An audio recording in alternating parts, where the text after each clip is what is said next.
Chad Daybell, let me ask you, did the grave digger dig his own grave? We're going to talk about that and a whole lot more on today's episode of what some people have termed the fastest minutes in podcasting. The views and opinions expressed in this podcast are solely those of the individuals interviewed and participating in this show and do not represent those of Charlie Crimebuster nor Peacemaker Network. All individuals described or mentioned in the podcast should be considered innocent until found guilty in a court of law.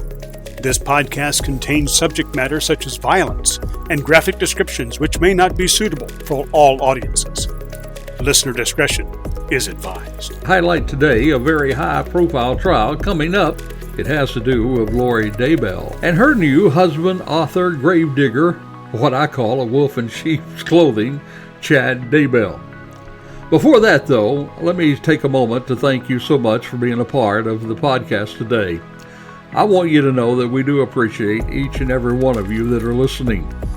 And if you've not yet subscribed to the podcast, how about taking a moment to do so? We'd love to have you as a regular listener. Also, please, if you can, like us on Facebook and all the social media platforms we're on. You can just Google us, Charlie Crimebuster, and you're going to find us pretty easily there. But our focus today involves what has become the most hated woman of America. Yes, there's a new contender taking Casey Anthony's spot. Remember, she was the one that lied about her daughter who was missing. Well, this lady's name is Lori Vallow, and she married Chad Daybell. And lying in the wake of their evil journey? Well, it's just not one body, but now there are 6 dead people that can be associated with them, including 2 precious children. It is, my friend, a story with more twists and turns than a Disney roller coaster. And today, we're going to focus on the new husband of Lori Vallow, Chad Daybell. Chad Daybell was born in 1968. He was raised in a home that was religious. They were involved with the Church of the Latter-day Saints, known to many as the LDS Church. However, his own beliefs, well, they actually wandered into a new territory with special visions that he shared with other people. Now, Chad Daybell, he went to Brigham Young University, and there he met Tammy, who was to become Tammy Daybell. They married soon thereafter. In the early years, Chad worked as a sexton at a graveyard. Literally, he was a grave digger. Thus, the title for this podcast, The Grave Digger Digs His Own Grave.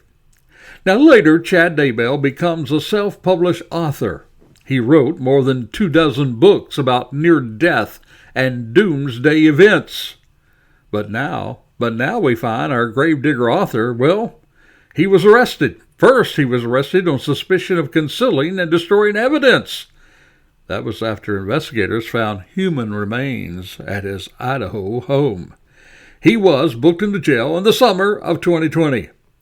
Now, I must point out that this is the second time that Daybell's property in the town of Salem had been combed through by cops. Cops all say that the search was linked to the disappearance of Joshua J.J. Vallow and Tylee Ryan. Now, you might want to know how this man, who had a loving family with children and was respected in LDS circles, how he later became indicted for murder. Well, I would remind you that we do have several podcasts covering this case. Hey, you might want to revisit those, or maybe review them and getting ready for this coming high-profile trial. We do have on our podcast schedule, we have Lori Vallow, the Doomsday Mom. Lori Vallow, Where Are Her Children? Lori Vallow's Spiritual Hitman. And hey, just a hint here, the spiritual hitman, it was not Chad Daybell that was her hitman. And we have another podcast there about her and Chad. Now, you can find all of those on your podcast platform. And we're going to give you a link in our show notes where you can go to all of our podcasts. And you're going to find a summary in this podcast of how we got to this coming trial. We're going to give you that summary in just a moment. Thank you, Charlie Crimebuster. The contents of this week's Scam Alert was derived from MakeUseOf.com. And today's topic, ransomware and how you can prevent falling victim to this scam. First of all, what is ransomware? You see, ransomware is a malicious attack on your computer that leaves your data locked or encrypted by an anonymous cybercriminal. The attacker provides instructions on how to decrypt the files and how you can eventually have your files back after you pay a hefty ransom up front. So let's just say you haven't fallen victim to a ransomware attack just yet, but you'd like to know how to prevent the attack from happening. Here's our recommendations.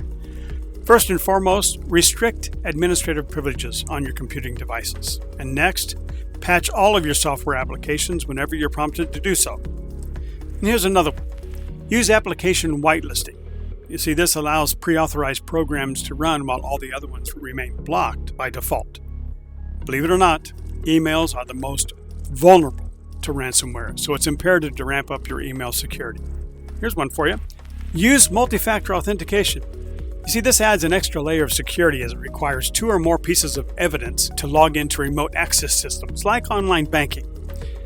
And finally, regularly perform data backups as they are an integral part of a disaster recovery plan just in case you are the victim of a ransomware attack. Besides being extra careful, always remember that malware attacks, including ransomware, target unpatched and obsolete software, so it's imperative that all software running on your machines are up to date with the latest security patches and updates. You see, you can defend yourself against ransomware. But join us next week as we will provide you with instructions on how to mitigate ransomware if you do fall victim to this malware. You see, at Charlie Crimebuster, we strive to keep you safe. Now, our focus today is on Chad Daybell, the grave digger author that dug his own grave. And to understand the case better, well, let's give you a quick timeline. There was a felony indictment that indicated that on October the 26th in 2018, Lori Vallow and Chad Daybell, they met and began discussing their religious beliefs. And that discussion of those religious beliefs, well, that was to justify the killing of Tammy Daybell, Joshua J.J. Vallow, and Tylee Ryan. You see, both of these children were Lori's kids. The couple is believed to have met around this time at a religious conference in St. George, Utah. During those discussions, Chad and Lori talked about dark people and zombies. You see, according to them, there were people on earth that were not the people they were supposed to be. It seems that some evil spirit took over their own bodies. And get this, the only way to release the evil spirits, well, it was to kill their bodies, and then their souls would be set free. Also, they both had become to believe that they were chosen to lead the 144,000 righteous people that were left at the second coming of Christ, the end of the world.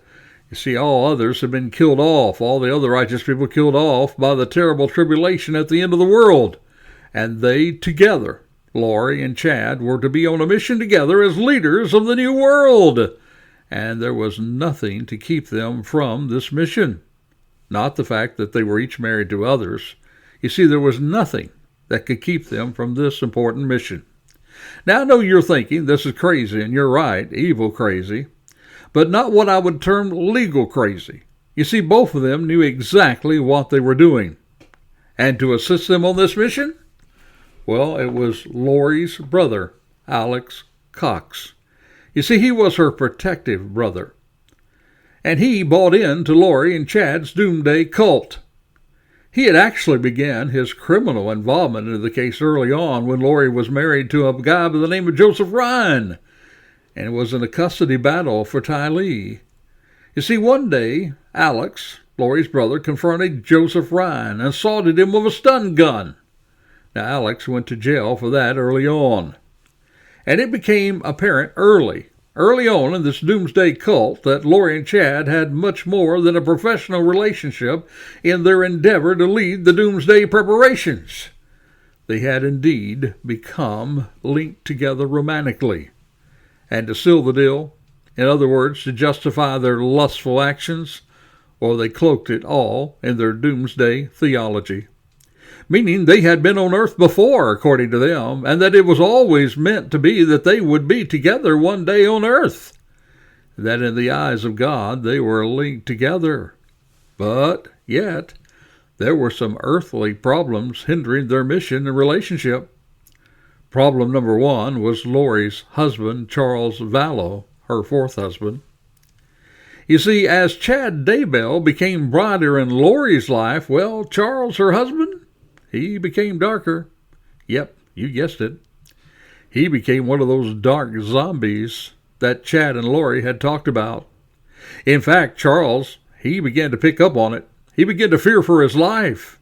She actually told him, she said, "You're not Charles. I don't know who you are and what you did with Charles." And Charles Vallow, who became victim to the mission to eliminate the darkness, well, he thought his wife was having a mental breakdown. He even reported it to police. Attempted to have her committed, told him he was scared for his life. But Lori, well, she was very charming, and she charmed her way out of that, and out of that commitment, mentally. Now, Charles, he was on to Lori and Chad. He filed for divorce, and secretly he changed his life insurance beneficiary from Lori to his sister, and he was in fear for the safety of his children. Text messages now reveal that Charles was set up for murder. And on July the 11th, 2019, Alex Cox, Lori's doomsday hitman, well, he shoots and kills Charles Vallow as he comes to pick up his adopted son, JJ. Now, Alex, he claimed that it was self-defense, but text now reveals, and other circumstances say otherwise. And to Lori's surprise, well, she did not inherit the $1 million life insurance on Charles, her estranged dead husband. Because, you see, he had changed, as I said before, the beneficiary, which surprised doomsday mom Lori a great deal when she called to check on the life insurance. Now, just how much Chad Daybell at this time was a part of that particular plot remains to be seen. But we do know this, get this, just hours after Charles's death, well, Chad Daybell, he was recorded making a call to a local funeral home, making arrangements for Charles to be cremated and his remains sent to Louisiana. And in that recording, he lied. He said he was a nephew to Charles Vallow. Methinks something else is going on there, right, don't you? So now, Charles Vallow is out of the way. What is next now for the doomsday couple? Well, the only people that were there at the time that Charles was shot was Lori, Alex, little JJ, and Ty Lee, who was a teenager at the time. And it does appear at first that Ty Lee, the teenager, she went along with a self-defense story. But maybe she knew too much more about what happened. What really happened at that moment? And it also appears that she, too, this teenager, went dark. In other words, to Lori and Chad pronounced on a judgment scale people's standing, whether they were in the light or the dark. And he did predict to Lori that Tylee was going dark, that an evil spirit had entered her as well. Now, you do remember, don't you, that the belief is that the only way to rid the body of an evil spirit is to kill the body. So get this.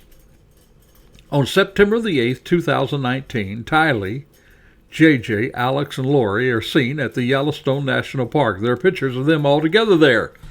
On that day, September the 8th, 2019. And that, my friend, was the very last day that Tylee, the young teenager, was seen alive. There's another interesting point on that day of September the 8th. It was on that very day that Chad Daybell increased his own wife's, Tammy's, life insurance to the maximum amount he could, which was just about $500,000. You see, just 2 weeks later after this, after we find that it was the last time that Tylee was seen, and after Chad had increased the life insurance, well, just after that, Lori described JJ as jumping off the top of the refrigerator, knocking down a picture of Christ. In other words, she was describing little JJ as someone as though a demon was in him. And then, yes, you guessed it, little JJ went missing as well. And so now we have 2 children missing. But wait, there's more. Talking about people that are standing in the way of Chad and Lori getting together, leading these people in the doomsday time? Well, there's one other obstacle, Tammy Daybell. Chad is married to Tammy Daybell, Chad's wife. And on October the 9th, Tammy calls 911. She says a masked man shot at her in the driveway with a paintball gun. She goes on to post this experience on Facebook, saying she has no idea who the person was or why they would shoot at her. But court documents, they later reveal that Alex Cox attempted to shoot and kill Tammy Daybell that day. And something else. There have been disturbing texts that's been recovered from Chad Daybell to Lori. One of them said that Chad referred to himself as a modern Henry Potter, escaping to spend time with his goddess lover Lori, yet while he was still married to Tammy. And there was one even more darker text that appeared. He stated, yeah, you guessed it, that his wife Tammy had turned dark and had been taken over by another. And he also mentioned, quote, the timing of her removal. So on October the 19th, 2019, just a month after little JJ was last seen, well, Chad Daybell, he calls 911, and he now says that Tammy died in her sleep at their Salem home. The family requested no autopsy, even though it was unknown why or how she had died in her sleep. But this doomsday duo cannot waste time, because they're on a mission from God, they say, to lead the doomsday crowd at the end of time, which is fastly approaching. You see, within weeks of Tammy's death, Chad and Lori, they're married in Hawaii on November the 5th. The wedding ring was purchased by Lori just days before Tammy's death. After their Hawaii wedding, they returned to Rexburg. And over the coming weeks, police say that Chad told witnesses that Lori had no minor children. Police also say that Lori told people that Tylee had died earlier, 11 years earlier, or years earlier rather. Then on November the 26th, the Popo gets involved. The police are sent to check on JJ. It's a welfare check. They were sent there at the request of JJ's grandparents, Larry and Kay Woodcock. You see, they had not spoken to the boy in months. Lori then tells police there that JJ was with her friend Melanie Gibb in Arizona. At the same time, Chad Daybell calls Melanie and asks her not to answer the police calls checking on this story. And police then determined within days that JJ was not with Melanie Gibb. The very next morning, police returned with a search warrant. But guess what? The Daybells are not there. They've quickly left. In fact, records reveal that on December the 1st, Chad and Lori catch an American Airlines flight to Hawaii. And the children are not with their parents. Meanwhile, back in Fremont County, the sheriff's office determined that Tammy Daybell's death is suspicious. Her body is exhumed, and an autopsy is performed in Utah. On October the 20th, Rexburg Police Department announced that JJ and Tylee are missing. They say the disappearance is possibly linked to the suspicious death of Tammy Daybell. And the following day, the police then say that Chad and Lori are persons of interest in the case. Now, to get you up where we are, we have two people dead who are now attributed to suspicious activity. That's Charles Vallow, Lori's fourth husband, and Tammy Daybell, Chad's former wife. And along with that, there are two children, Tylee and JJ, that are missing. So now you're probably asking, how was it that Chad and Lori were indicted for the murder of her children? How did they tie it all together? We're going to tell you that in a moment, but right now it's time for our crazy crook story. As you know, on a podcast like this where we talk about dark things, we like to lighten the load a little bit with a crazy crook story, and this one, as all of them, is indeed a doozy. Security footage from the police station in Gladstone, Oregon, shows a male suspected attempting to take the only bike in the bicycle rack outside the building on December the 27th. That was shortly after 6 p.m. in the evening. In the video, The masked and hooded suspect can be seen attempting to flee the bike from a rack and to take it outside the police station. He was using a pair of large bolt cutters. Well, the rack is directly beside a window stamped with the words Gladstone Police around the corner from the entrance of the station. And so a uniformed police officer walks out of the station and approaches the suspect less than 30 seconds into the video, startling the would-be thief. The officer, well, he points a taser at the suspect's chest, prompting him to sit down with hands on his head. It is dumb. That's what Sergeant Carl Bell of the Gladstone Police Department says. That's what he told ABC2 News on Tuesday. Quote, I have not actually seen something this crazy because the officers were inside watching it on video camera. And Adam Bell, 26 years of age, well, he's been charged with theft, criminal mischief, and a felon in possession of weapons. That's what Bell told ABC News. So here's our crook. Outside of the police station, right down from the window of the police station, on video, trying to steal a bicycle right out front of the police station. And this, my friend, is our Charlie Crimebuster's Crazy Crook of the Week.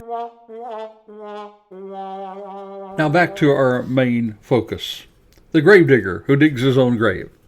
Now, to be fair, Chad's family, well, they believe, or did believe, that Chad was a victim of all this and that the illegal acts had all been a part of Lori and her brother Alex's illegal activities. But the evidence, I'm afraid it says otherwise. First, always remember this, my friend, your cell phone leaves a footpath of wherever you've been. So in attempting to find these missing children, well, cops trace the activity of Lori's hitman brother, Alex Cox. You see, they had already been alerted to the suspicious death of Charles, Lori's fourth husband, by the hands of Alex Cox.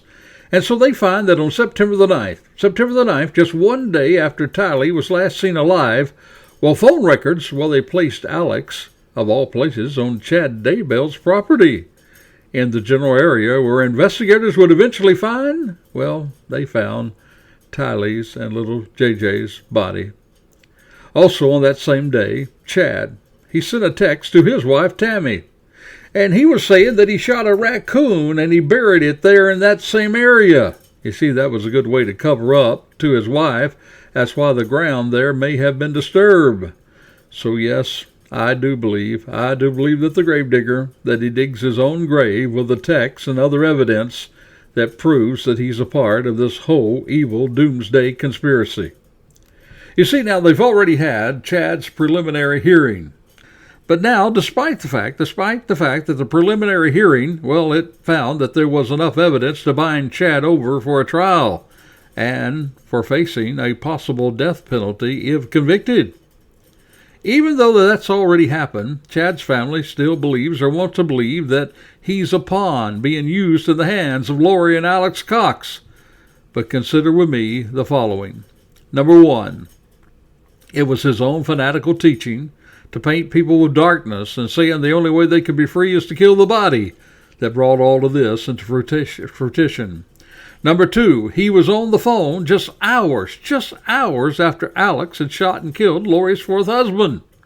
And he was lying about that, saying that he was Charles' nephew, attempting to get the body of Charles cremated and sent away.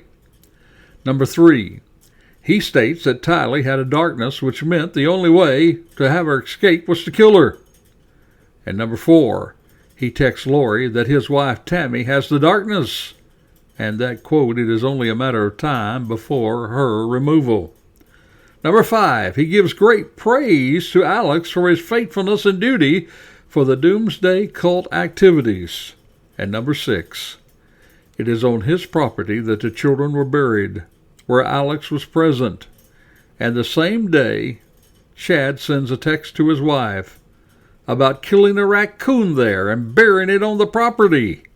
He also mentioned in the text that he was cleaning up the burn pit, the very same burn pit where Tylee's body was burned before burial. It was on his property and because of his influence that these two precious children were buried. Yes, the gravedigger dug his own grave and left evidence behind. Well, now his real trial will follow, and Lori's will follow, and they will be another high-profile trial that we will keep you updated on. And let me remind you that you can hear our other podcasts on the Doomsday Cult on Charlie Crimebuster. Go to charliecrimebuster.com, click on the menu, go to the Charlie Shows, or you can find us on your podcast platform. We'll also give you a link at the bottom of our show notes so that you can get caught up with all of the Charlie Shows. Now, in closing with our Charlie Chat, let me say, do not paint all people of faith with the same paintbrush as this doomsday cult people. The Bible itself warns us to watch out for people who come as wolves in sheep clothing. It tells us, the Bible does, that there will be those who will masquerade themselves as people of faith who will do evil, and it tells us to avoid them. Now, this should not discount the good that has been done and will continue to be done in faith's good name. The Bible says that Jesus went about doing good, and the people of faith have led the way in caring about others throughout history. Our best universities and our best hospitals have come about because of people of faith. Lives have been changed. Alcoholics and drug users have been changed, all by faith. So do not place all the people of faith in the category of this evil doomsday cult. Instead, become aware and become alert and be safe. For the life you save, well, it may be your very own. You have been listening to Charlie Crimebuster. You can find additional podcasts at charliecrimebuster.com. You can also support our first responders, military, and law enforcement communities at peacemakernetwork.com. If you would like to make suggestions for future podcasts, please send your ideas to charliecrimebuster@gmail.com. That's charliecrimebuster@gmail.com. Thank you for joining us today, and we hope that you will join us next week for another exciting crime story with Charlie Crimebuster.